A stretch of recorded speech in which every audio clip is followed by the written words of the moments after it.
know if he's doing it here anymore. I'm just trying to give you guys local too.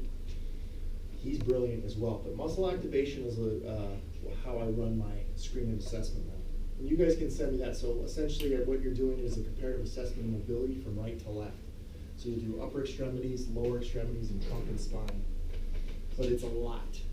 This right here, for all, I say all personal trainers, because it's not muscle testing, it's not specific. They have a specialist program, but it's 12 grand and it's going to take you a year. And then it's going to take you 2.5 years to understand anatomy at that level, like how advanced. And it may not. When I'm throwing out these round numbers, it may take you only a year, but you're going to be grinding.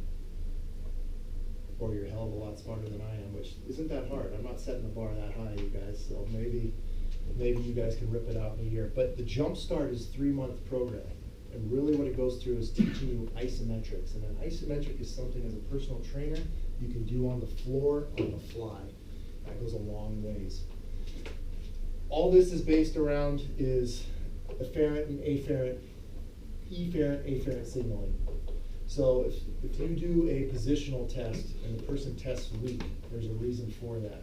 In short range of motion, you have the alpha motor neuron running to the muscle fiber. Then you have the gamma motor neuron running to the muscle spindle. And it's in that short range where that spindle will test short. So you can, this is instantaneously turning the muscle back on through the central nervous system. So someone may have a comparative assessment, you your positional test, excuse me, they're weak, you do 6 seconds of 6 reps contractions and an iso contraction, turns things back on. Now you retest, everything's good, and then you go out and you squat. So why I like this is because this is going to give you a lot of bang for your buck with clients, especially general pop, because so many of us are broken down. If you're sitting at a computer for 20 years of your life, you're going to have some issues. Plus, we're dominantly right-handed, left-handed, no matter what your dominant arm is, you're going to have, all of us have issues. Trunk and spine rotation, you know, because no offense, no one in here is probably switching it up when they wipe their ass. I did. Yeah. He did. He even wrote his homework left-handed. Prove it. Prove it. Prove it. But what I'm saying is, you know, whatever you're doing in life, we're doing it dominantly always one hand. Right? That's the same reason why people will come in and they're like, oh, I have one pec bigger than your other. Well, yeah, my left pec's bigger than my right too. Why? Because I'm right-handed. So generally, this muscle's getting bigger to stabilize what's weaker on this side too. And you'll see it. Unless you're getting into the bodybuilding realm where people are going straight for, you know, I want to be symmetrical.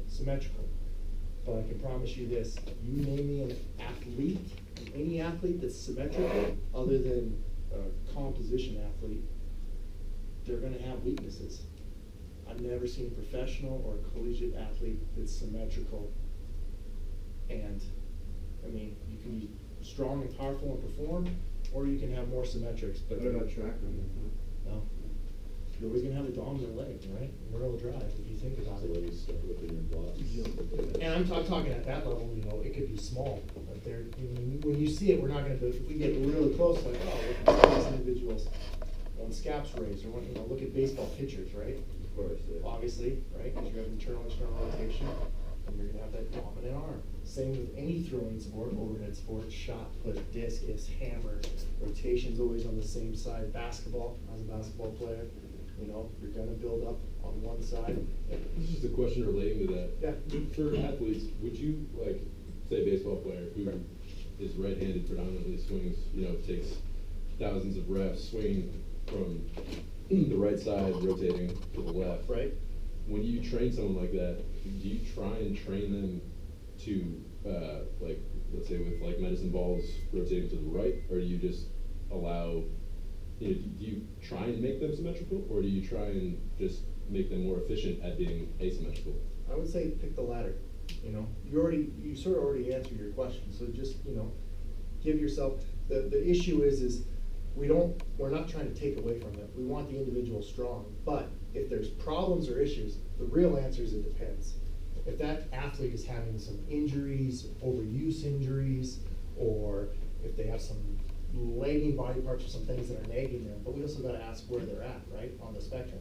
Is this the end of the season? Yeah, at the end of the season, they're wrecked.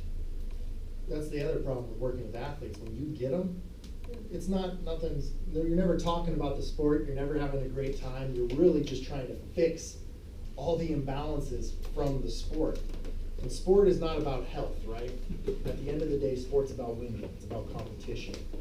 So you do things to your body in order to win that aren't always necessarily best for health. I mean, recently there was, you guys watch John Oliver?